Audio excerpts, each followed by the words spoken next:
you see me? Do you see me? And do you see me being a co-researcher at Manchester Metropolitan University?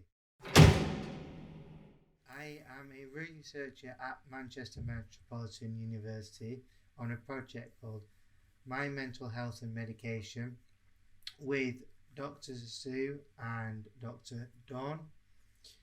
And I have spoken to different people, so people like me with a learning disability, people that like GPs, known as a professional as prescribers, and we have spoken to paid carers as well. The research is about learning disabilities and mental health medication and how we can improve those services available. The best part of being a researcher is finding out information that otherwise you wouldn't normally find out. I feel it's important to have that knowledge because in the real world, we face a lot of problems, and if we involved in those situations, we can have our say. We feel more confident because we know a little bit of what's going on, and that way people won't see us as, oh, you can't do this, you can't do that, so we want to be able to say we can do this, we can do that, you just give us a chance. Some of the tricky things about being a researcher is finding out about laws that I didn't know, such as the Mental Health Capacity Act.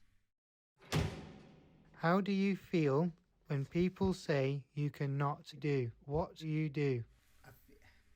I feel very angry and upset at the same time, and then whatever I'm doing, then it just, all I can focus on is the negativity that I've been told I can't be a co-researcher.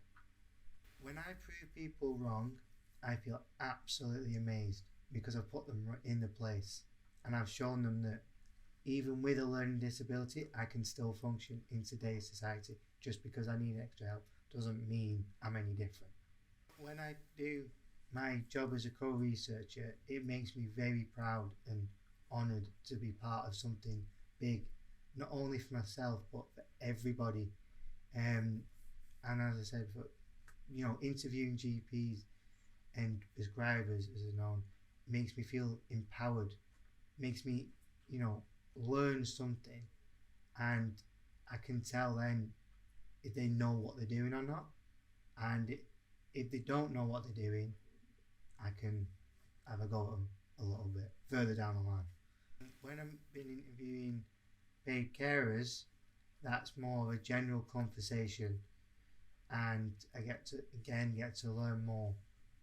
With people with a learning disability, I am on an even level with them because they are part of my community and we have a voice together. What grinds my gears is people who don't actually see me and just completely ignore me at times, or just simply just don't bother speaking to me at all, just leave me in the dark. And I want to make a conversation to them, but it'd help if they also make slight conversation. It really isn't upsetting because they could have the same problems, same issues. So, if we don't speak to each other, we're not gonna improve society. We're not gonna improve people's mindset in a way that they're more accepting of everybody. Because all people with a learning disability want is to be part of our communities, and it's not much. My name's Nemo. This is Learning Disability Week 2024. Do you see me?